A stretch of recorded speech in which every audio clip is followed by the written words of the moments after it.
가정예배 순서 잠깐 보도록 하겠습니다.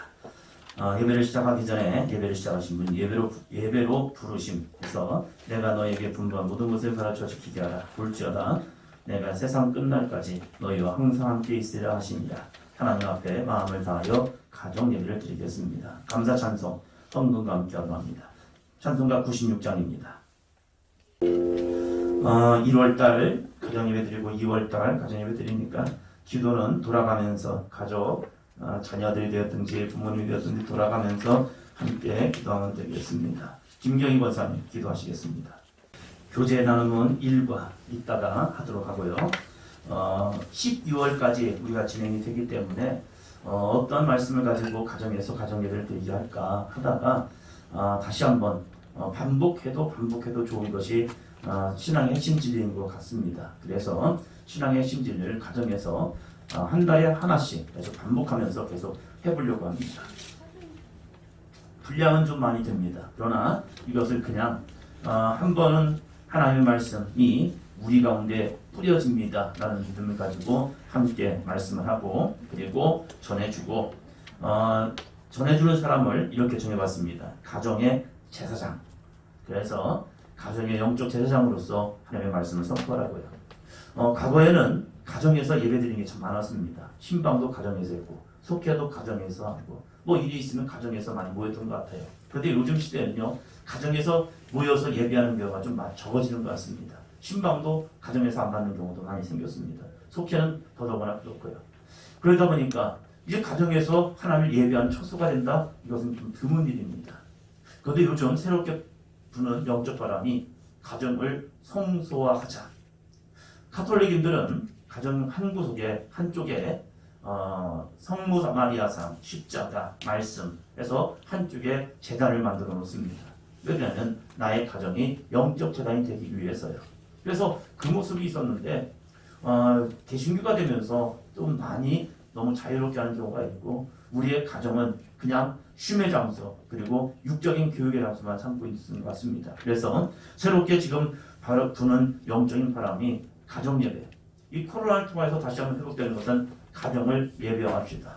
그렇다고 현장 예배를 무시할 거냐? 아니요. 현장 예배도 중요시하면서 우리의 가정을 하나님의 말씀을 함께 나누고 선포하고 예배하는 영적 처소로 삼아보자는 겁니다. 그래서 2021년을 시작하면서 제 마음에도 그래 한 달에 한 번씩 우리가 저녁 예배로 바뀌면서 그 저녁 예배를 하지 않고 가정에서 예배를 드리면 참 좋겠다. 이 마음이 와가지고 이제 한 달 준비하면서 이제 2월달 이번 주죠. 돌아오는 주 2월 첫 주 이제 저녁 예배를 하지 아니하고 가정에서 이렇게 예배를 하려 합니다. 그러니까 여러분 한 삶이 되었든지 두 삶이 되었든지 괜찮습니다. 나부터 시작하는 거예요. 나부터 이곳에서 하나님을 예배하기 시작하는 겁니다. 베델 거기서 누가 처음에 하나님 예배했죠? 야곱이죠. 잠자다가 꿈의 환상을 통하여서 거기서 예배했습니다. 기름을 붓고 그것을 제단 삼았습니다. 그런데 그곳이 하나님을 예배하는 거룩한 영적인 처소가 됩니다. 할렐루야. 한 명의 개척자 쉽지 않습니다. 그러나 그 한 명의 개척자를 통해서 하나님의 영광이 나타납니다. 할렐루야. 그래서 믿음 가지고 목사님 저 혼자 안 돼요? 괜찮습니다. 혼자 선포하시고 혼자 축복기도 해주세요. 그리고 혼자 은혜는 하는 겁니다. 어찌 보면 외로운 싸움입니다. 그러나 그 영적 외로운 싸움을 통해서 하나님께서 채워주는 은혜를 경험할 줄로 믿습니다. 저도 해봤습니다. 혼자 예배해봤어요. 교동에서. 혼자 예배한 적 많습니다. 없으면 하는 거죠. 작은 교회에서 목회할 때 새벽 예배 오던 날씨가 안 좋고 비바람이 추가하면 못 오시죠. 그럼 혼자 예배 드리는 거죠. 야 오늘 안 오시네? 괜찮네? 이게 아니라 혼자 예배하는 거예요. 그냥 하나님을 예배하고. 왜요? 예배란 것은 사람 앞에서가 아니라 하나님과의 만남 아닙니까? 할렐루야? 그 때문에 한 번 더 합니다. 나 혼자라도 좋습니다. 할렐루야? 나 혼자라도 좋습니다. 그래서 나 혼자라도 하나님 이 가정을 내가 영적인 물꼬를 틉니다. 하나님 그 영적인 물꼬를 틀 때에 나의 가정이 함께 하나님을 예배하는 귀한 가정 되게 하여 주옵소서. 은혜는 어떻게 합니까?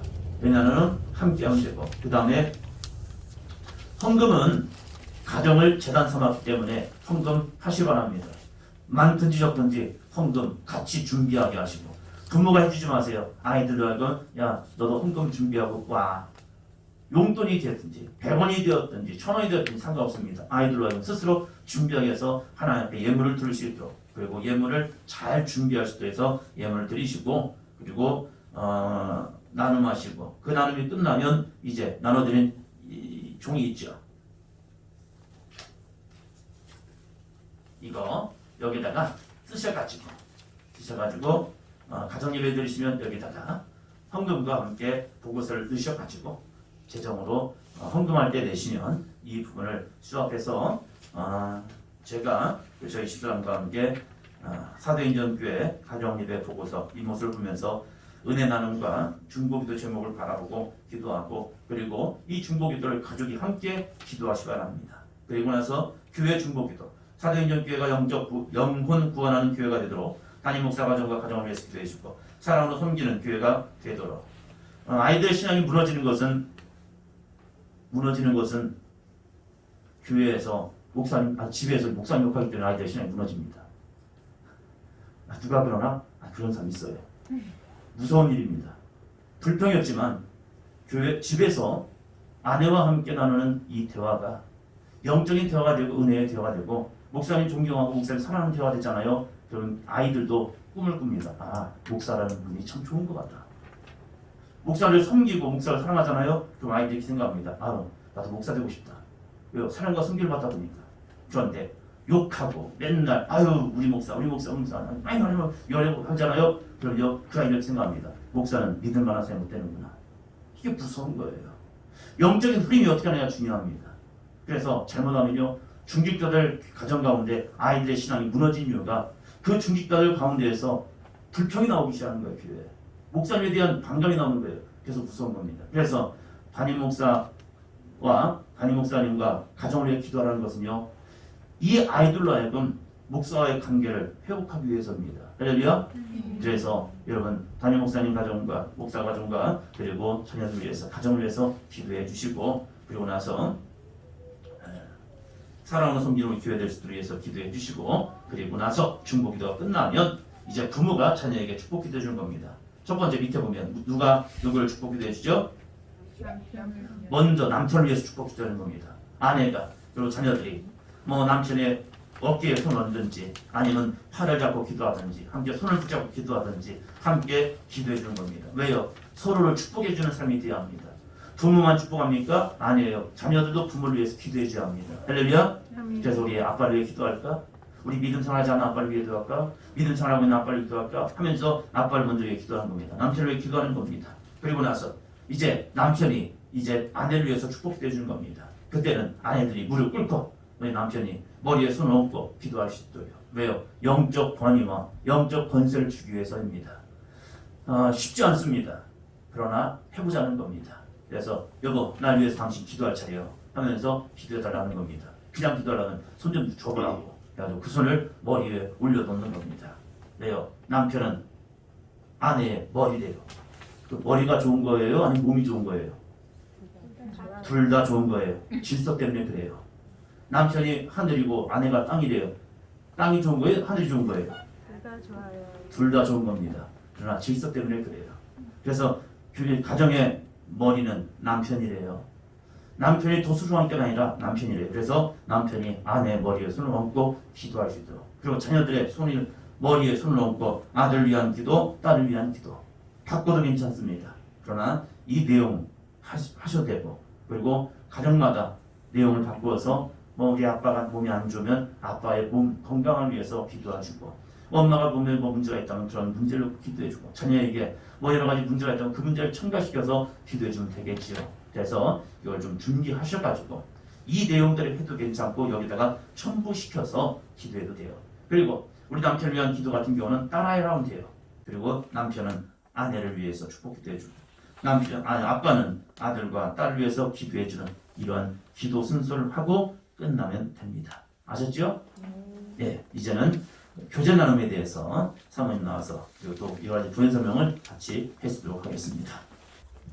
교재를 보시면 우리가 지금까지 계속 해왔거든요. 그래서 지금 여기 계신 분들은 안 하신 분들이 한 분도 안 계신 것 같아요. 그래서 오늘 지금 30분 30분 정도 남았으니까 아니 있어요.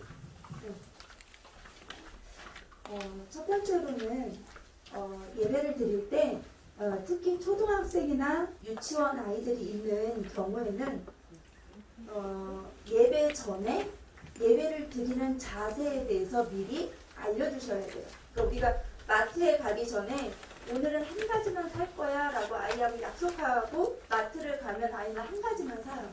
근데 약속이 없이 가면 이것도 사달라 저것도 사는데 떼를 쓴단 말이에요.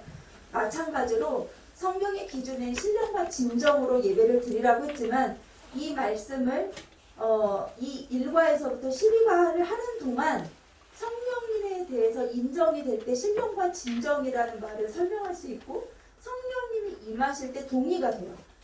그렇기 때문에 초등학교나 초등학교 이전 아이들에게는 예배 드리는 자세에 대해서 그래서 특히 이제 목사님 말씀해 주신 기도하는 자세 그리고 이제 기본적으로 예배 때 뭐 돌아다니지 않는다라든지 그리고 예배 끝날 때까지 힘들어도 앉아 있는다든지 그리고 이제 뭐 화장실 갔다 오려면 뭐 갔다 온다든지 이렇게 그리고 만약에 예배를 이제 드리는 중에 이제 성경 공부가 어쩌거나 유치부나 아이들이 어리면 지루하거든요. 그럴 경우에 너희가 힘들면 예를 들어서 손을 들어 어떤 사인을 서로 주고받을 수 있도록 유치부 아이들이 있는 거 특히 이제 원건이 집사님 같은 경우에도 이제 아이가 어리잖아요. 그렇지만 어린 아이여도 은결이 같은 경우에도 미리 너희가 너무 힘들면 앉아있기 힘들면 손 들어. 그렇게 해서 그때 잠깐 그러면 뭐 한 5분 후에 다시 할까 10분 후에 다시 할까 그러니까 10분은 너무 길고 그러면 잠깐 물 한번 먹고 할까 이렇게 쉬는 타임을 가져도 괜찮을 것 같아요. 그렇지만 이제 초등학교 1학년 이상은 학교 수업이 있기 때문에 그냥 쭉 하셔도 될 것 같아요. 그러니까 요즘에 가정예배를 김인장 원사님 때문에 이제 집사님 임혜진 집사님 가정에서 드리다 보니까 시은이가 글씨를 너무 잘했더라고요.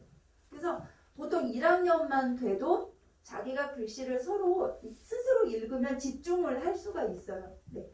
그래서 예배 전에 예배 시간에 대해서 자세에 대해서 미리 이야기를 하고 시작을 해주셔야 돼요. 근데 이거를 한 번만 하시면 안 돼요. 그러니까 일주일 동안 이거를 하나하나 반복해서 얘기를 해주셔야 돼요. 그러니까 중간중간 그냥 시작하기 전에도 설명을 하지만 오늘 이제 밤부터 이제 예배드린 다음 주일날까지 낮에도 밥 먹을 때도 설명해주고 또 뭐 그 다음 날도 또 설명을 해주고 그래야지만 아이가 숙지가 돼요. 그러니까 유치부 아이들은 그래서 그 예배 전에 한 번만 한다고 해서 그게 숙지가 되지는 않거든요. 그러니까 그거를 좀 염두에 두시고요. 그 다음에 두 번째로는 이 가정예배의 목적에 대해서 그러니까 가정예배 드리면 여기 계신 분들은 꿈과 소망을 가질 것 같아요. 와 이제 정말 성경에서 이야기하는 가정이 교회의 시작이라고 이야기하는데 그리고 이번 코로나를 겪으면서 정말 가정에서 예배하지 않으면 하나님을 찾을 수 없을 때가 곧 온다라는 이 마음이 정말 절박하게 오더라고요. 그래서 가정에서 예배를 드리는 것이 그리고 가정에서 자녀를 양육하는 것이 이게 성경의 원 목적이에요. 그래서 우리가 자녀를 키우는 분들은 대부분 유대인의 교육 뭐 이런 것들 뭐 탈무드 책 한 번 안 읽어보신 분이 없으실 것 같아요. 근데 거기에서 핵심은 뭐냐면요.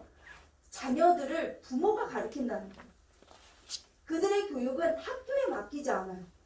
그들은 교육을 집에서 성령이 되는 그 13, 14세까지 모세 오경을 아예 그냥 가슴에 성경에 보면 표현으로 하면 잘 박힌 못과 같이 된다라고 그래서 말씀이.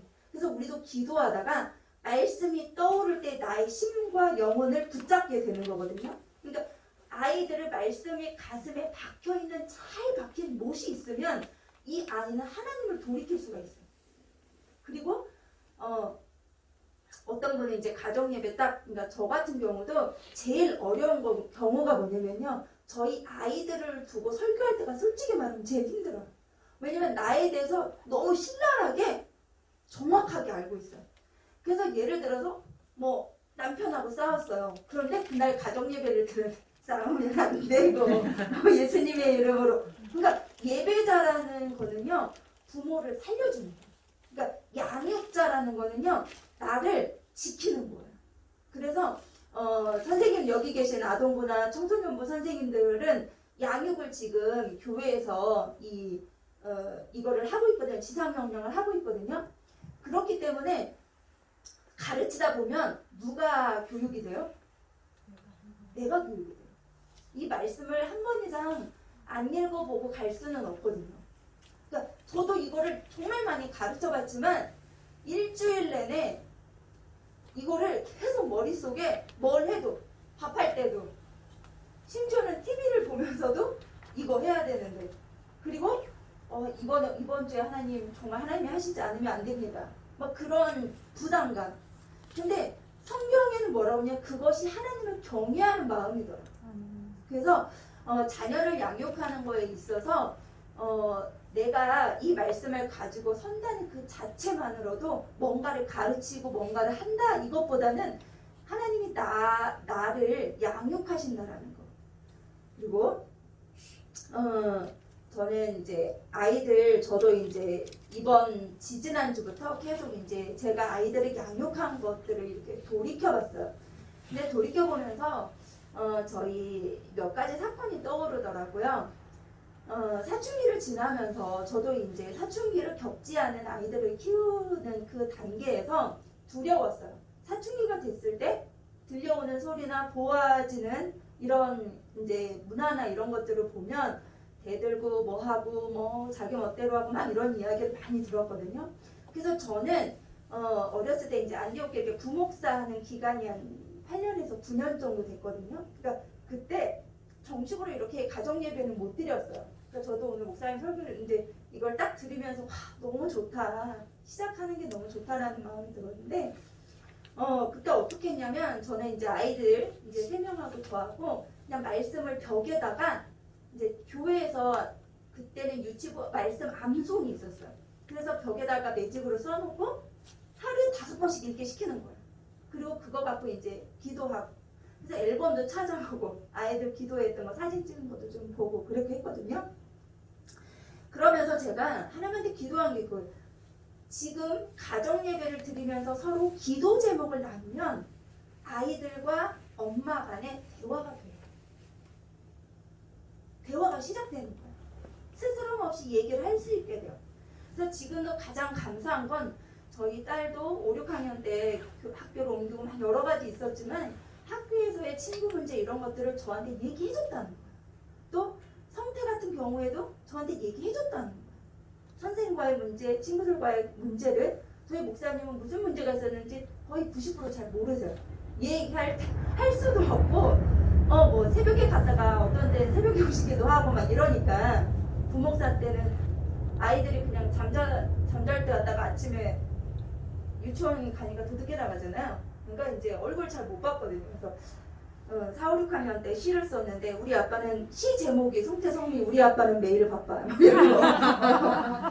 교회 가면 뭐 설교 중, 뭐 집에 오면 뭐지?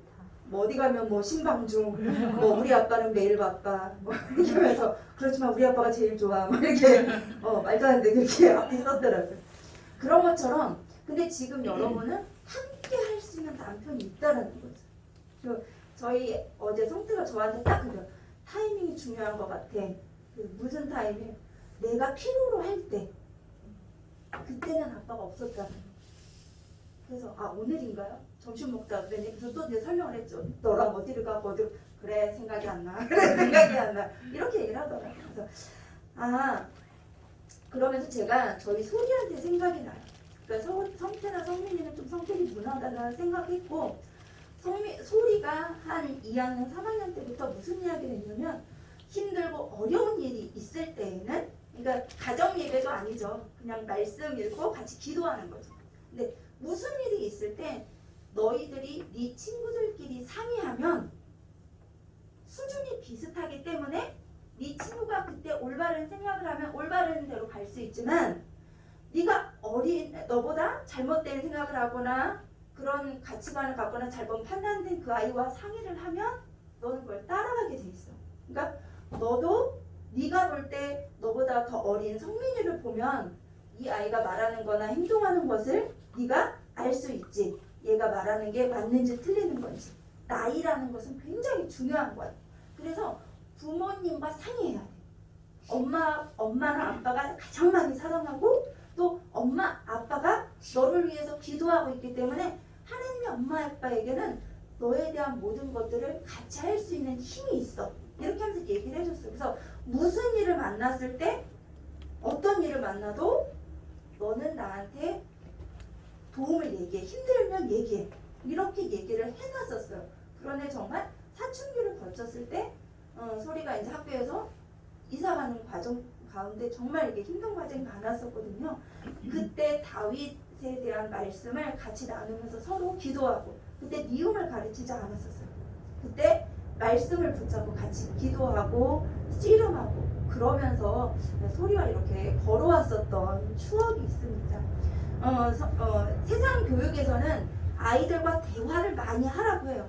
그러나 이 대화가 어렸을 때 형성되지 않으면 내 힘든 거를 내 도움을 부모에게 요청하고 내 속마음을 내놓는 것들을 어려서부터 하지 않으면 나중에 커서 이 아이는 친구한테 얘기하지 부모한테 얘기하지 않아요. 이해되시죠? 그래서 가정예배는 대화의 시작입니다. 그래서 가정예배 때 중보기도 각자 은혜 받고 나누는 말씀이 있거든요. 그러면 부모님은 우리가 기도 제목을 삼을 때 늘 내 기준으로 이 아이에 대한 기도를 해요.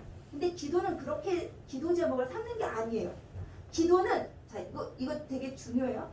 기도는 내가 이 아이에게 원하는 것을 기도하는 것도 기도지만 저는 신방 갈 때도 그렇고 성도들과 밥을 먹을 때도 그렇고 저희 자녀들과 대화 중에서도 무엇을 캐치하는 거를 중요하게 얘기하면 기도 제목을 뽑아라. 아 얘가 지금 이런 수준이구나. 밥 먹다가도 어떤 행동이나 친구 얘기하거나 이렇게 하면 아 얘가 지금 학교에서 이런 영적 싸움을 하고 있구나. 아니면 얘가 이 속에 막 화가 가득 차 있구나.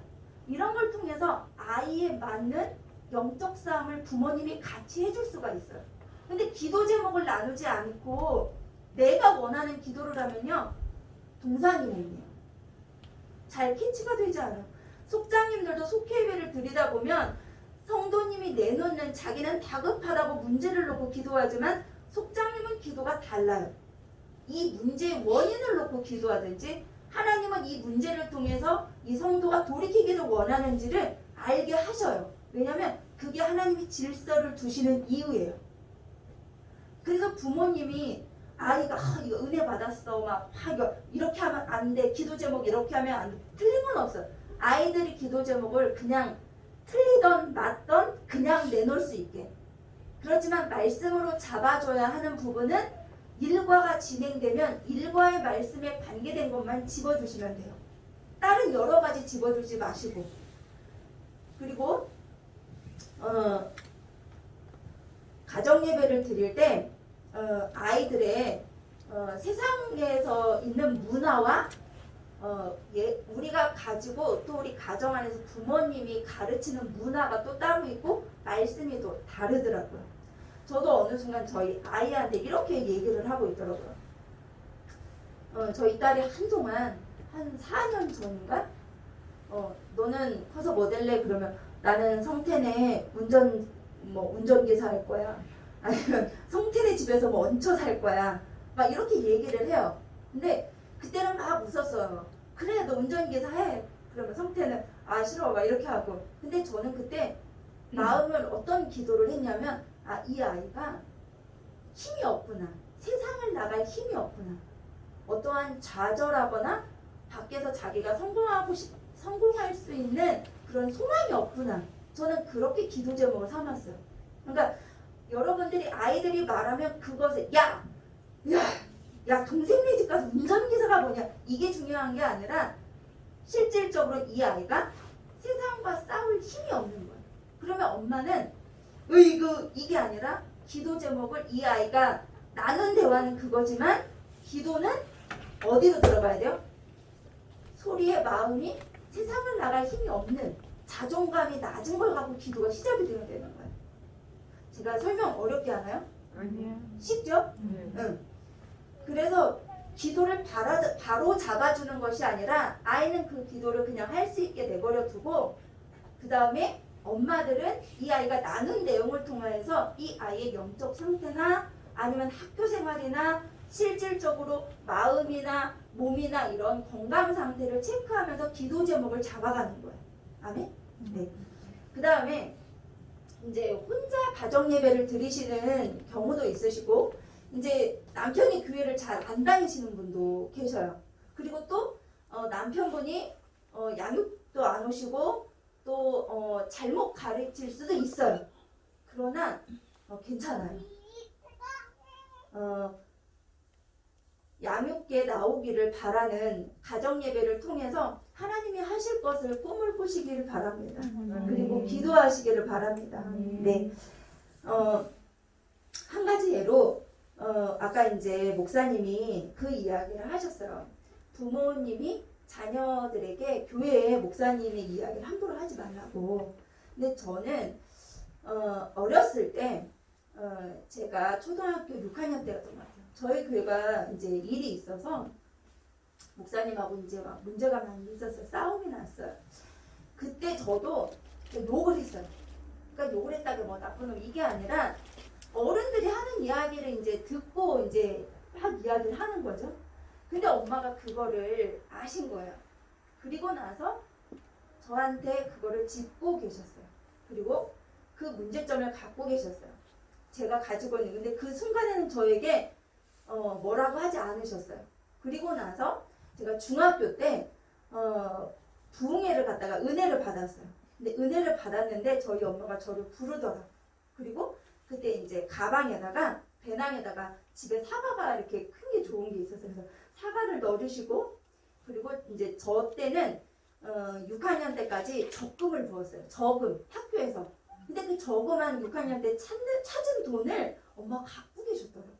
그러면서 그 돈을 저에게 주시면서 그때 이제 저희 교회에서 다른 교회로 가셨었거든요. 그 목사님이. 그걸 주시면서 가서 목사님에 대해서 이렇게 하고 다녔던 거 사과드려.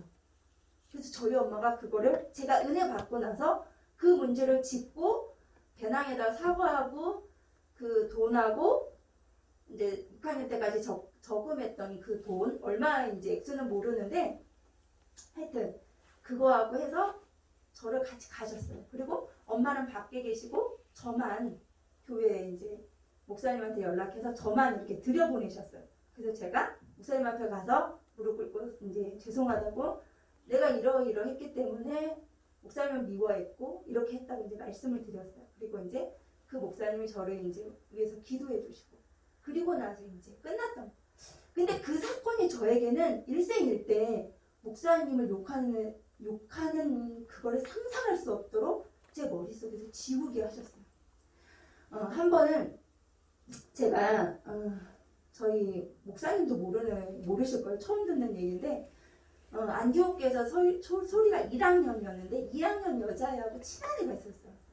근데 얘하고 아동부에서 선생님이 뭐라고 시켰는데 얘가 싫다고 그랬대요. 2학년이가. 그러니까 소리도 같이 따라서 싫다고. 그게 나온 거예요. 하여튼 뭐 이렇게 순종하지 않았어요. 그래서 제가 그거를 듣게 됐어요. 소리랑 애가 이렇게 했다고. 그래서 제가 그 다음 주에 주일날에 그 선생님한테 찾아갔어요. 청년 예부장하는 선생님이었거든요. 그 선생님한테 찾아가서 그 안디옥의 2층에 있는 성전 올라가가지고 근데 본성전 위에였으니까 그 계단 거기에 쪼그려서 선생님 서 계시고 소리 있고 제가 있고 그 선생님 앞에서 제가 무릎을 딱 꿇었어요. 선생님 너무 죄송합니다. 저희 딸이 선생님 말씀하시는데 싫다고 하고 많은 사람들에게 본일하지 못하고 또 순종하지 못한 것에 대해서 너무 죄송하다고 제가 무릎을 딱 꿇었어요.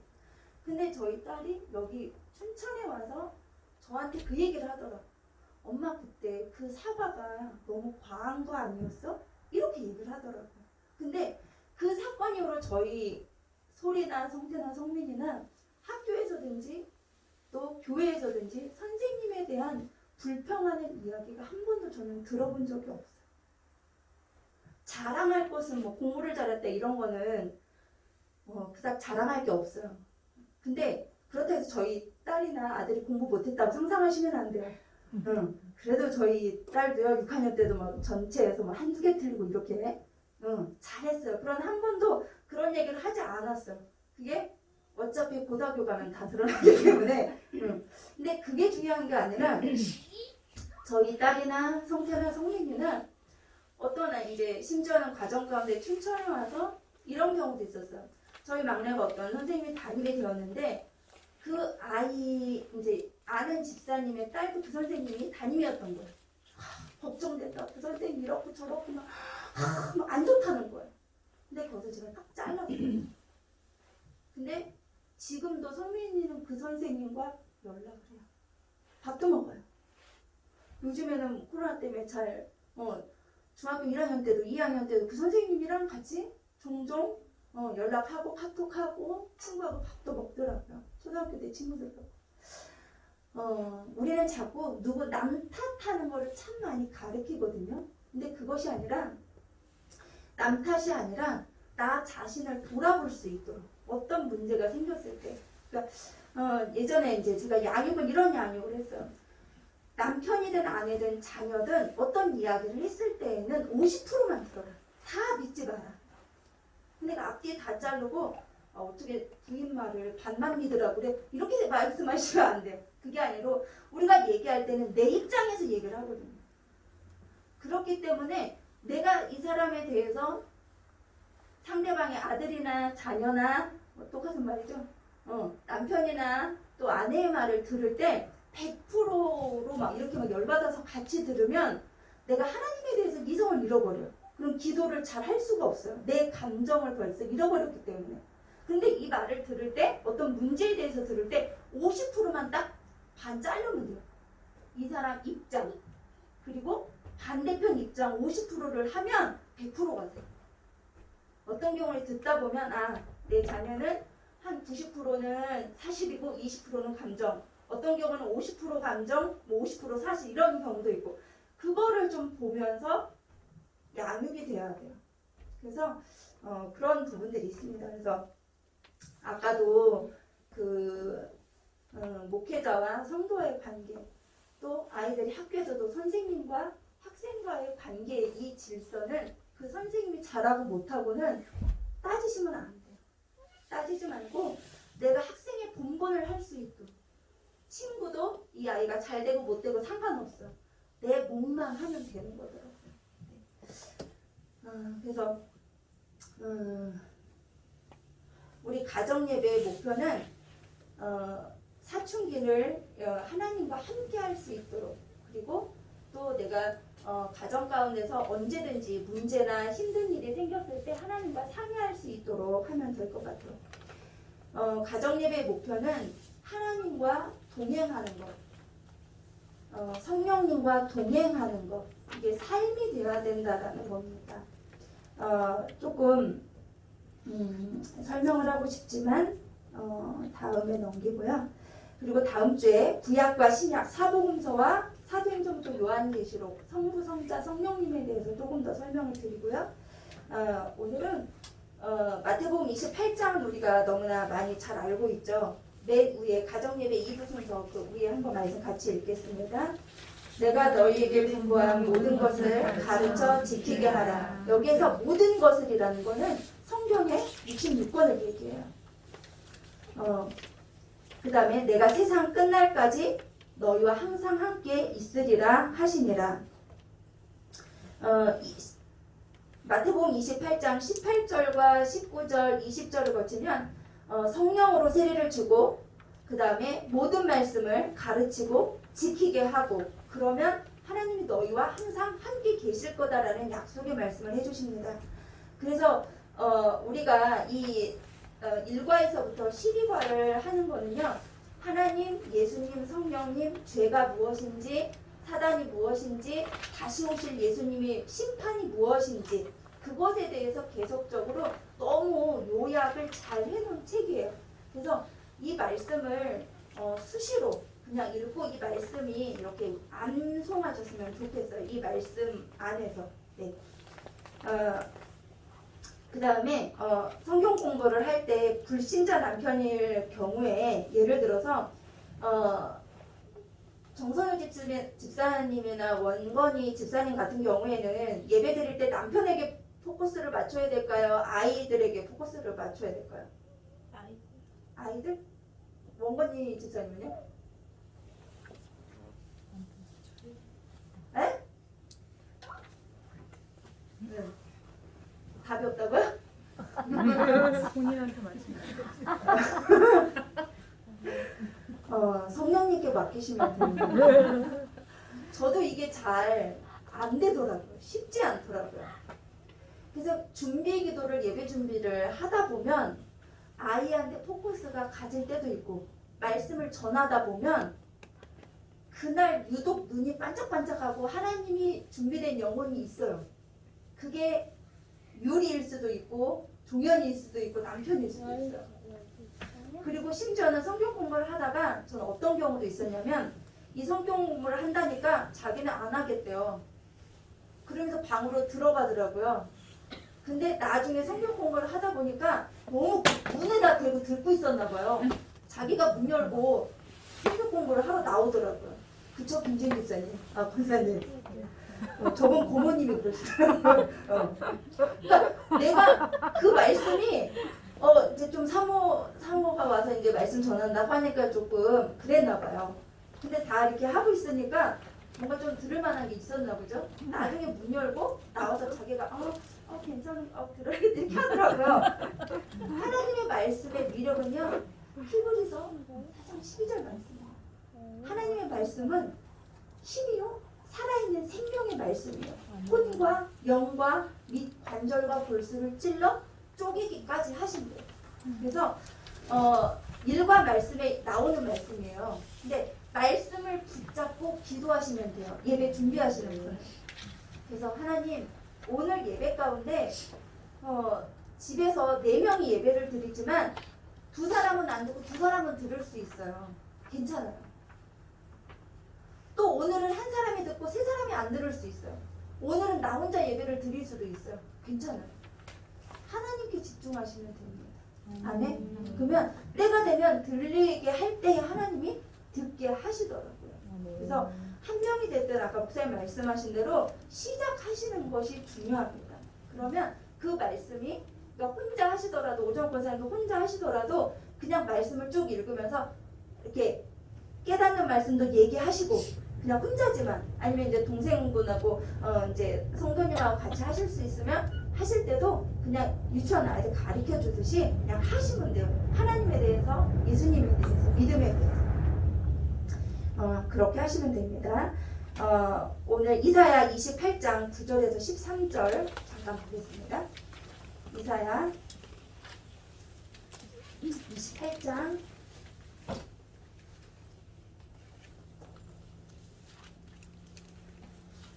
10절만 읽겠습니다. 네, 같이 읽을게요. 대저 경계에 경계를 더하며 경계에 경계를 더하며 교훈에 교훈을 더하며 교훈에 교훈을 더하되 여기서도 조금 저기서도 조금 하는구나 하는도다. 네, 13절에 말씀 같이 읽겠습니다.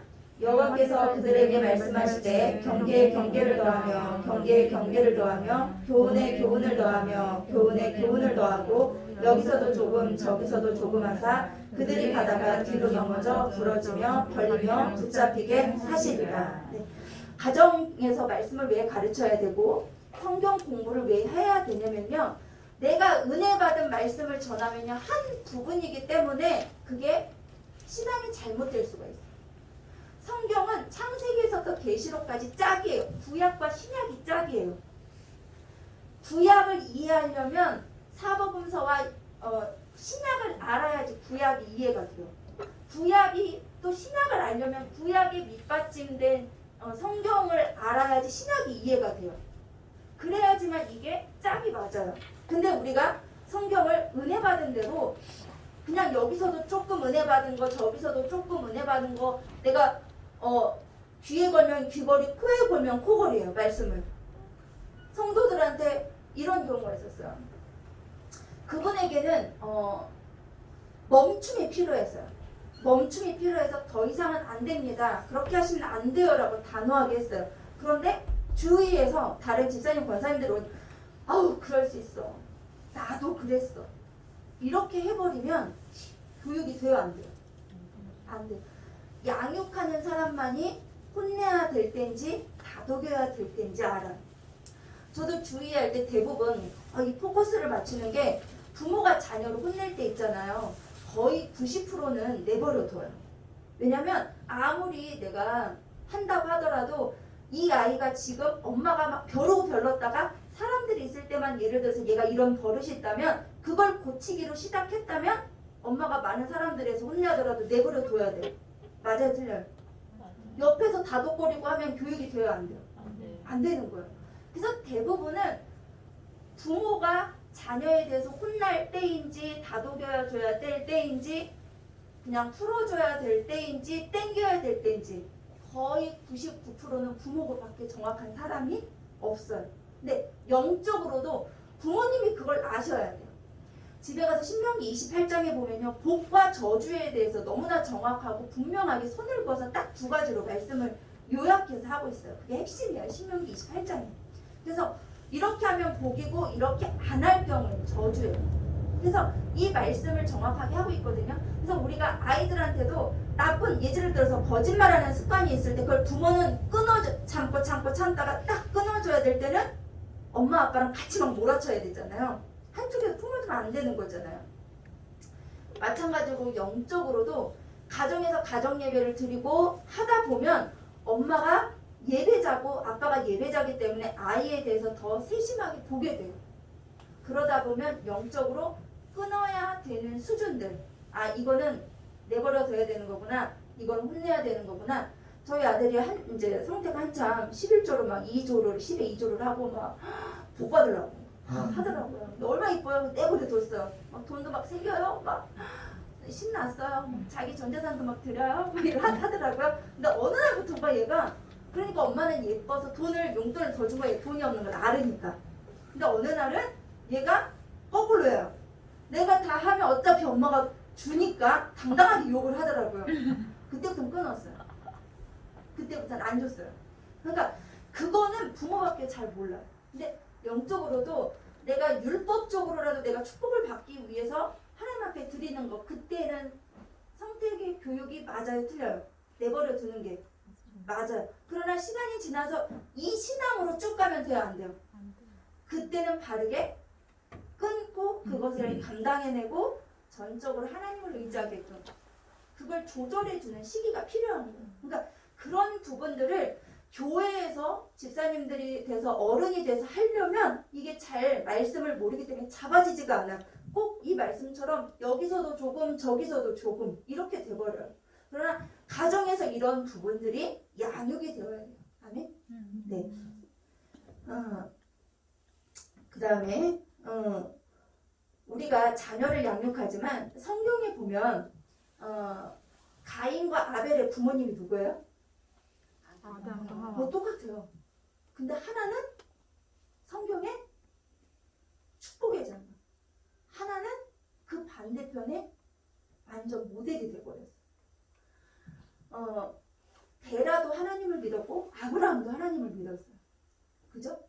그리고 아브라함도 자식이 몇 명이었어요? 둘이었어요. 이스마엘하고 이삭하고. 그러나 이스마엘하고 이삭이 똑같이 그 아버지 밑에서 제사 지내는 것, 예배하는 것 이스마엘이 다 봤어요, 못 봤어요? 봤어요. 그런데 희한하게 이스마엘은 엄마 때문에 아니면 이스마엘 때문인지 모르겠지만 스스로 그걸 선택했는지는 모르겠지만 다른 민족이 되버렸어요. 축복의 계보가 되지 않아요. 우리가 야곱의 계보도 마찬가지고 똑같은 부모지만 그 부모 밑에 자녀들이 축복의 자녀가 있고 그 반대편의 자녀가 나온다는 거예요. 인정되시나요? 그렇기 때문에 내가 내 자녀들을 키울 때 그걸 저도 늘 염두에 두고 계속 양육했어요. 그리고 저 같은 경우는 목회자이기 때문에 그 엘리 제사장 말씀을 굉장히 많이 아이들에게 주입을 많이 시켰던 것 같아요. 그래서 두려움을 상품을 주기 위해서가 아니라 이 아이가 정말 잘 되고 안전하길 바라는 그 마음, 그것 때문에 그 말씀을 정말 많이 전했던 것 같아요. 우리가 정말 내 자녀가 기도하면 안전하겠지, 잘 되겠지. 그건 제 착각인 것 같아요. 반드시 어떤 믿음이 되어야 되냐면요.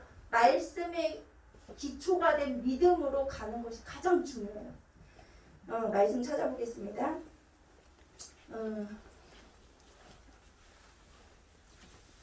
요한복음 8장 44절입니다.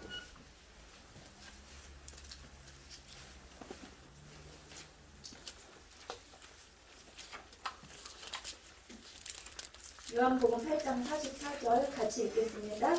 너희는 너희 아비 마귀에서 났으니 너희 아비의 욕심대로 너희도 행하고자 하느니라. 네, 여기까지만 읽을게요. 우리는 본질상 진노의 자녀로 태어난다고 기록하고 있습니다. 그래서 우리가 거짓말을 가르치지 않지만 거짓말을 하게 되고, 욕심을 가르치지 않지만 사랑을 가르치지만 욕심 부리게 되고, 이익을 가르치지 않지만 이기적인 사랑으로 자라게 돼요. 그래서 하나님의 말씀을 가르치지 않고 기준을 가르쳐주지 않으면 부모가 살아온 정서와 가정 환경과 습관을 가르쳐주게 돼버리면 그 교육은 기준이 잘못되었기 때문에 안 되는 거예요. 그래서 성경을 모르면 말씀 위에 붙잡힌 믿음과 말씀 위에 붙잡힌 경험과 은혜 나눔을 제대로 가르쳐주지 않으면 여기서도 조금 저기서도 조금 그냥 가다가 구부러지고 넘어질 수밖에 없더라고요. 요한복음 3장 36절을 한번 보겠습니다.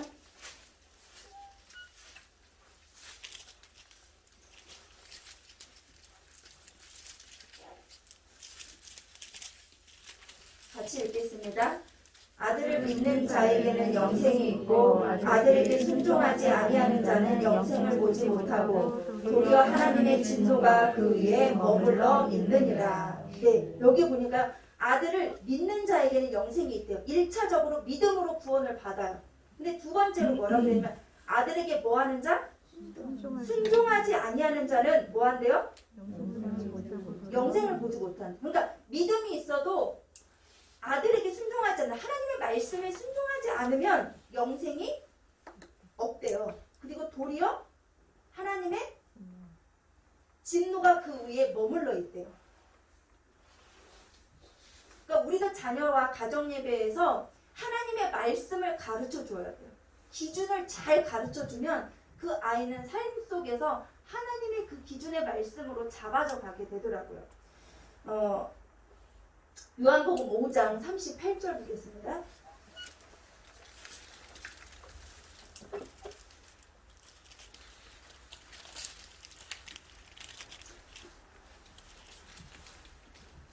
같이 읽겠습니다. 그 말씀이 너희 속에 거하지 아니하니 이는 그가 보내신 이를 믿지 아니함이라.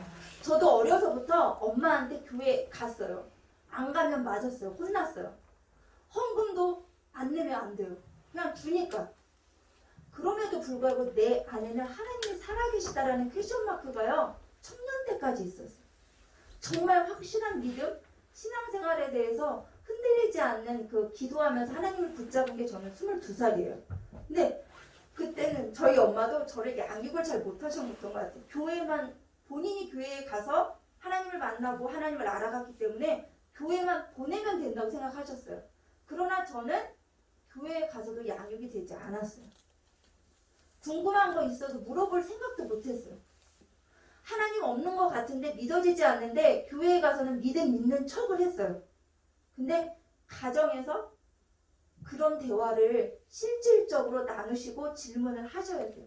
그래서 기도 제목의, 가정 안에서의 기도 제목이, 엄마 저는 대부분 아이들 보면 뭐 공부 잘하게 해주세요, 뭐 우리 엄마 아빠 안 아프게 해주세요, 뭐 이것도 좋아요. 이게 나쁘다는 게 아니에요. 좋아요. 그러나 성경 공부를 하면서 일과를 하셨으면 그 말씀에서 질문을 던지는 거예요. 너는 첫째 날부터 일곱째 날까지 하나님이 해도 만들고 달도 만들었다는데 너는 믿어지니? 아니면 남편에게 당신은 이 사실이 정말 믿어져요? 이분이 거짓말을 하든 사실을 말하든 그건 중요하지 않아요.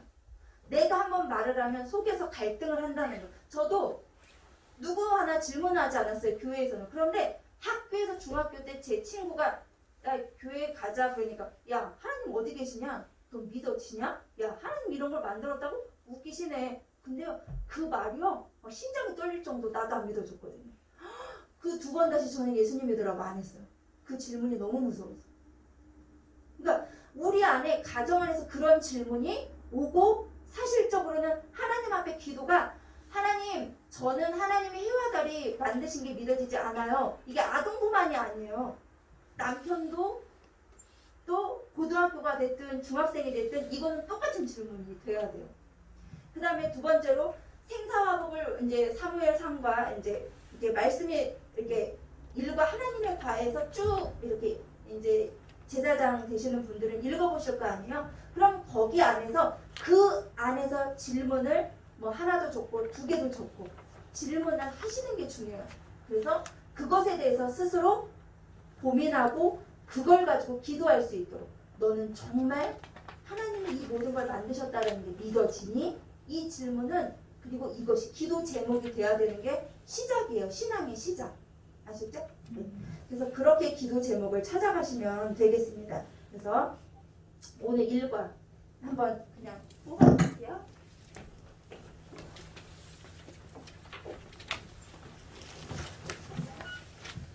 제 1과에서 네모 박스에 보면요. 맨 밑에 호세아 6장 3절이 있습니다. 거기에서 우리가 평생에 학교에서 공부하는 것보다도 더 성경을 공부해야 된단다 라면서 이야기를 하시는 거죠. 여호와를 알자, 힘써서 여호와를 알자에 대해서 설명을 좀 해주셔야 돼요. 하나님을 알려면 말씀의 기준을 모르고 내가 내 마음대로의 믿음을 가지면 그게 믿음이 안 되는 거예요. 기준이 미달되면 그건 하나님 보시기에 믿음이라고 하지 않아요. 네. 그 다음에 첫날부터 쭉 하셨고요. 그거는 이제 보시면서 양육을 이제 이거 성경 공부를 하셨으니까 쭉 보시고요. 그 다음에 9페이지에 6번 여섯째 날 찾으셨나요? 네, 여섯째 날 중에서 창세기 1장 27절 28절 보면 거기에서 하나님의 형상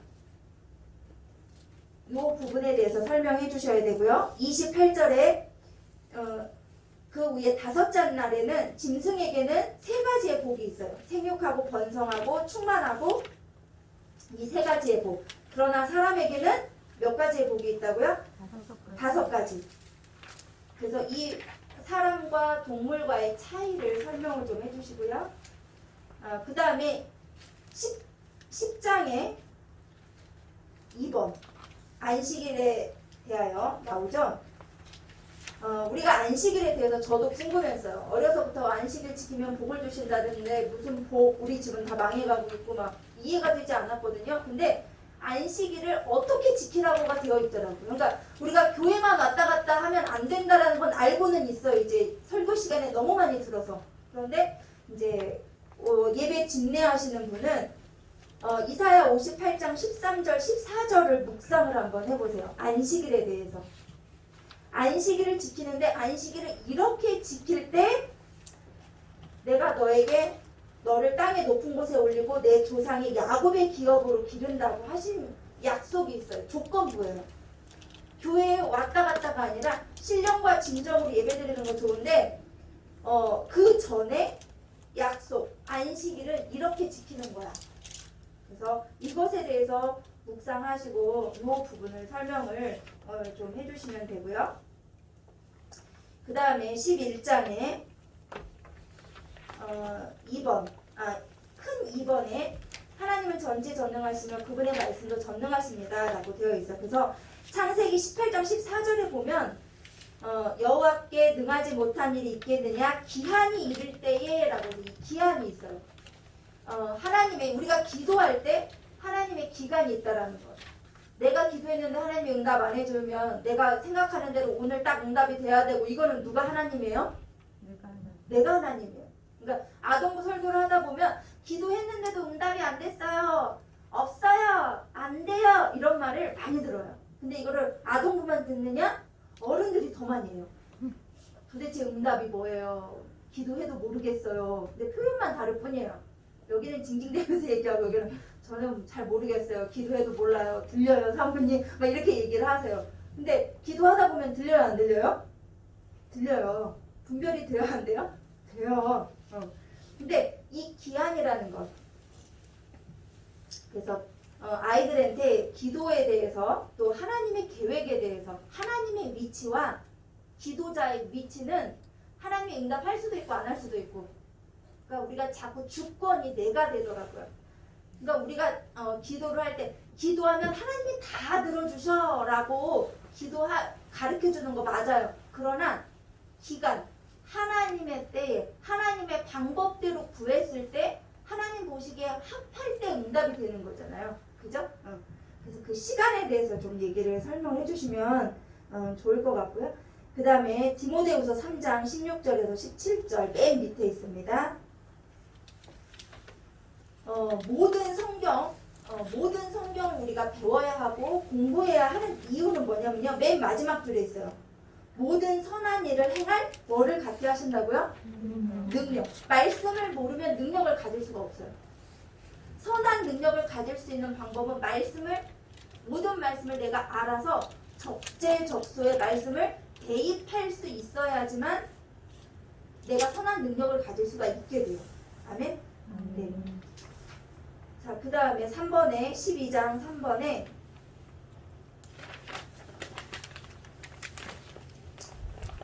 역대상 29장 11절에서 12절, 그 다음에 사무엘상 2장 6절에서 7절. 저는 이 말씀이 정말 믿어지거든요. 믿어지다 보면 우선순위가 교육에 대해서도 우리의 인생에 대해서도 우선순위가 바뀌지 않을 수가 없어요. 근데 정말 가정에서 저도 어렸을 때 아이한테 기도하고 이걸 믿으면서도 불구하고 이 믿음이 되지 않으니까 내 욕심의 양육이 돼버리니까 아이와 관계가 깨지고 상처가 생기고 아픔이 생기더라고요. 저희 성태가 공부해야 되겠다라고 말하는 시점이 있어요. 그거 뭔지 아세요? 수련회 갔다 오면 그 말을 해요. 은혜 받으면 계획서를 세우고 있고요. 은혜 받으면 착해져 있고요. 은혜 받으면 누가 뭐라고 잔소리 안 해도 스스로 공부하려고 책상에 앉아 있어요. 책상 치우고 있고. 그러니까 우리가 하나님의 은혜가 있으면요, 하나님이 일을 하시더라고요. 그 다음에 13페이지요. 13페이지 4번에 두 번째 이사야 43장 10절에서 11절. 두 번째 줄에 보면요, 너희가 나를 알고 믿어야 된대요. 그러니까 성경을 공부해야 하는 이유는요, 알고 믿지 않고 내 마음대로 믿으면 안 돼요. 그리고 내가 그인 줄 어떻게 해야 돼요? 깨닫게 하기 위해서 아는 거예요. 공부하는 거예요. 잘 못 찾으시는 건가요? 네, 13페이지요. 페이지가 틀려요? 네. 됐나요? 네. 그 다음에 이제 14페이지. 그 다음 큰 4번 4점 하나님의 본성에 대하여 알아보겠습니다. 거기서 보면 2번에 하나님은 영이십니다 해서 하나님은 영이시니 예배하는 자가 영과 진리로 예배할지니라 라고 되어 있는데, 영과 진리로 예배할 때 이것에 대해서 설명이 가능하신 분들은 해주시고, 또 아니면 뒤까지 나가다 보면 이 설명이 나오게 됩니다. 그 다음에요, 4번에 5번 옆에 페이지죠. 15페이지 잠언 8장 17절, 그 다음에 사무엘상 2장 30절 찾으셨나요? 네. 나를 사랑하는 자들이 나의 사랑을 입으며 나를 간절히 찾는 자가 나를 만날 것이다. 그래서 우리가 하나님을 찾을 때 대부분 문제가 생겼을 때 하나님을 찾잖아요. 근데 우리 자녀들은 문제가 생겼을 때 하나님을 찾는 게 아니에요. 그래서 저희 엄마가 저를 양육할 때 맞지 않았던 거예요. 저희 엄마는 문제가 생겨서 하나님을 찾아서 갔지만 저는 문제가 없이 엄마가 가니까 간 거예요. 그러니까 나는 그냥 교회에 가서 내버려 두면 양육이 돼요, 안 돼요? 안 되는 거예요. 나는 문제가 없거든요. 너무 행복하게 어린 시절을 목자 가게 하고 친구들과 재밌게 살고 있거든요. 불편함이 없이. 근데 그러다 보니까 엄마가 기대했던 양육이 교회에서 되지 않았던 거예요. 어린애가 무슨 근심과 걱정이 그렇게 많겠어요? 없잖아요. 우리 어렸을 때는 뭐 엄마가 공부를 시킨 것도 아니고 튼튼하게만 자라다오 막 이런 거잖아요. 그러다 보니까 하나님을 사랑하는 방법을 가르쳐 줬어야 되는 거예요. 그리고 또 하나님을 만나려면 그러니까 초등학교 아이들도 많이 이야기하는 게 뭐냐면요. 귀신은 믿어지는데 하나님은 안 믿어지는 거예요. 두려움은 있는 왜 본질상 진노의 자녀로 태어났기 때문에 우리에게는 두려움 자체 그 자체가 다 있어요. 그래서 하나님을 사랑하는 방법에 대해서 그리고 간절히 찾아야 된다라는 거.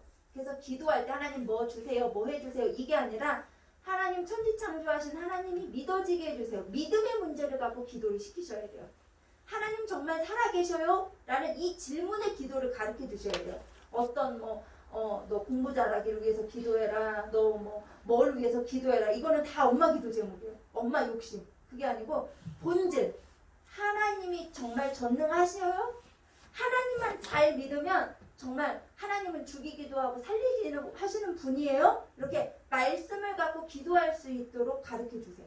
그래서 여기서 나를 간절히 찾는 자가 나를 만날 것이라는 건 뭐냐면요. 믿어지지 않는 말씀을 붙잡고 기도하는 걸 가르쳐 주셔야 돼요. 이해되셨어요? 응. 그래서 야, 너 공부 잘하게 기도해야 돼. 어떤 애는 막 코 높아지게 해주세요. 막 이거 좋아요. 너무 좋아요. 재미있고 너무 좋아요. 근데 그것보다도 하나님은 내 소원을 들어주시는 지니처럼 가르치면 안 돼요. 그게 아니고 하나님 정말 살아계셔요? 어디 계셔요? 본질에 대해서 기도하는 것. 말씀을 붙잡고 기도하는 것. 그 다음에 우리가 신령과 진정으로 예배드려야 되는 이유에 대해서 사무엘상 2장 30절, 잠언 8장 17절 밑에 있죠? 나를 존중히 여기는 자를 내가 어떻게 한대요? 존중히 여기신대요. 나를 멸시하는 자를 내가 예배 시간에 내가 하나님을 존귀하게 생각하고 예배에 대해서 이제 그게 뭐냐면요. 아까 나온 6번인가요? 그 안식일에 대한 말씀과 이게 같이 연관이 되는 거예요. 그래서 안식일이라는 것은 오늘 여기 사무엘상 2장 30절 말씀처럼 존중히 여기면서 예배를 드릴 때에 안식일에 대한 복을 주시고 땅의 높은 곳으로 너를 세우고 야곱의 기업으로 길러주시는 거지. 내가 하나님을 존중히 여기는 예배도 안 하고 내가 멸시하고 막 이렇게 예배를 드리면서 하나님이 나에게 복 주시지는 않으세요. 물론 부모의 것으로 값을 주시는 것도 있어요. 이런 거죠. 다윗 때문에 솔로몬은 부귀영화를 누리고 축복을 얻어요. 그러나 솔로몬의 자식은 어떻게 해요? 솔로몬의 죄값을 치르게 돼요. 그러니까 우리가 내 자녀가 지금 잘 먹고 잘 산다고 해서 그것에 내 남편이 내가 지금 신앙생활 잘한다고 해서 내 자녀가 잘 될 것이다. 절대 그렇지 않습니다. 그래서 유럽의 교회들도 지금 우리 한국 교회들도 다들 교회가 뭐 한다고 그래요? 노령화되고 있다는. 그 다음에요. 뒤에 보면 16장 페이지 16페이지 보면 7번 하나님은 무한한 분이십니다. 그래서 하나님을 시편 145편 3절 같이 읽겠습니다. 여호와는 위대하시니 크게 찬양할 것이라 그의 위대하심을 측량하지 못하리로다. 우리 아이들에게 하나님을 찬양하는 기도를 가르쳐 주셔야 돼요. 그래서 저도 일단 성령 충만한 기도할 때요, 제 입에서 나오는 기도가 뭐냐면 하나님 전능하신 하나님을 찬양합니다. 주는 위대하십니다. 만물의 창조자이십니다. 그러니까 하나님이 하나님인 것을 인정하는 기도가 그냥 막 쏟아져요. 여러분도 마찬가지죠? 그죠? 우리가 기도할 때 아이들에게 하나님 또 남편에게 또 내가 하나님이 하나님 되심을 찬양하는 기도가 선포되어져야 돼요. 기도 중에. 그래서 하나님은 위대하십니다. 하나님은 영광 받으시기 원하시잖아요. 그리고 우리를 지으신 목적이 찬양받기 위해서 지으신 거잖아요. 근데 우리가 찬양할 때만 하는 것이 아니라 기도할 때도 주님은 창조자이십니다. 주님은 우리의 모든 전부이십니다. 생사 화복을 주관하시는 분입니다.